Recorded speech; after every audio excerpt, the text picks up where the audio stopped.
So do you consider yourself to be a political comedian?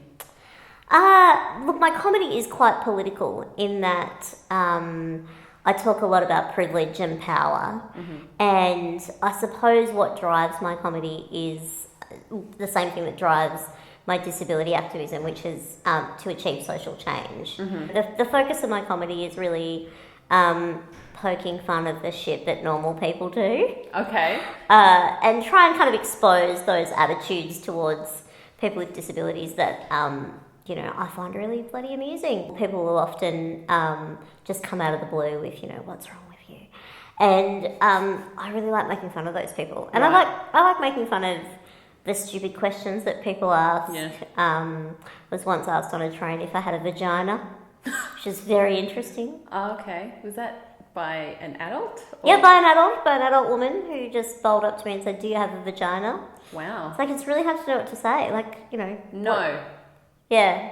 Or Go what, away. like a spare one? Like, I really like to take those stories and kind of, craft them into something on stage. And it's also a great way for me to say the things that I wish I'd said. What are some things that people say that they think they're okay to say, but it's really not?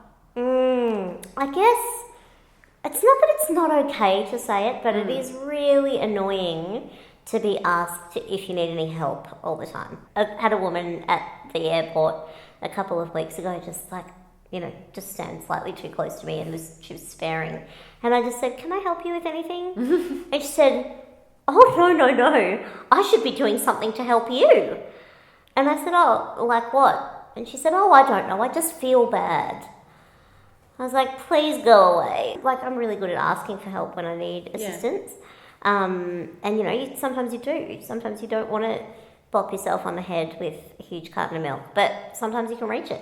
And alternatively, what is it that some people might think is really not okay to say? But it's really Completely not a big fine. deal. There's always very amusing moments when people say, "Oh, let's go for a walk over here," and then they go, "Oh, I mean, a roll," and it's like, dude, it's fine. You can say walk. It's part of, kind of normal people conversation. Yeah, disability can be a bit of a taboo topic to talk about. Yeah. So how do you make it okay for your audience to laugh at your material? Because you probably get some people who are quite confronted and Well, I think it's always going to be okay to laugh at it if it's funny and if it's coming out of someone's mouth who can say it. When you start making jokes about, autism and blindness and you're neither autistic nor blind, there are autistic comedians who are incredibly hilarious about autism. There are blind comedians who are incredibly hilarious about blindness. And I think, I talk about other people's impairments in my comedy as well, but you're coming from within the community. And I just don't think, that any topic should be off limits. Yeah. But I think that if you're going to, as a non-disabled comedian, make jokes about disability, you need to be really smart about it, and you need to make sure that you're lampooning those dumb attitudes to disability and not the disabled people themselves. Yeah. So basically, like, a license to talk about disability, you kind of have to have a pretty good understanding of it. Either be It's like I can get up and tell jokes about being Aboriginal in Australia. Like, it would make no fucking sense. We have managed as a culture to blur the lines when it comes to short-statured people and objectification of that particular kind of physicality. So for me, when I get up and say, "I'm a dwarf, don't set me on fire," at a gig, people are like, "Oh yeah, she is too." But because I don't have exactly the same kind of physicality as a lot of other short-statured people, and I've got wheelchair privilege. Yeah. So wheelchair privilege means that, if you're a wheelchair user, people kind of see it as serious disability rather than just... And they want to help you. Yes. Yeah, people are much more likely to be condescending than ridiculing. So how do you think comedy lends itself to disability advocacy? I don't think that there is enough comedy...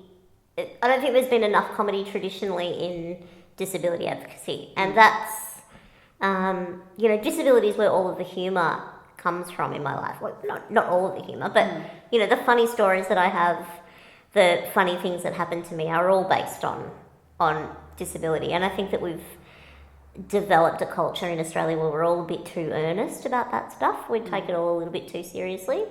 And I think that making light of it is just as powerful, if not more so, because it doesn't alienate people as much. Yeah, one of the things that I typically kind of make fun of is, you know, those booklets that people keep producing on how to talk to disabled people. Is that a thing? It's a thing. It's so a thing. And it's really annoying. Like, people keep Talk to them like they're a person. Yeah, just don't be a fucking dick. Like, honestly. Can you generate social change from comedy? I think so. Like, I think, you know, small scale, of course. Like, I like to think that every audience goes away from one of my gigs, you know, entertained, but also a little bit confronted by their own prejudice. I kind of find it interesting that a lot of comedy in politics is very left-leaning. What do you think about that? Do you have any thoughts about it? Yeah, well, the ones on the right are dicks, aren't they? Well, see, but that's the thing. That's the comedy crowds would not respond to a climate-denying comedian. Like, No. they would just... The joke would be on them. Or It would be a sad. few would, but it would just be a little bit pathetic. Yeah. You'd have to really pick your crowd. Yeah, like at a Young Liberals conference or something. Like, I'm a comedian and I perform specifically and solely at the Young Liberals. yes. Good crowd. Mm. Yeah. Yeah, they know how to party, those guys. Woo!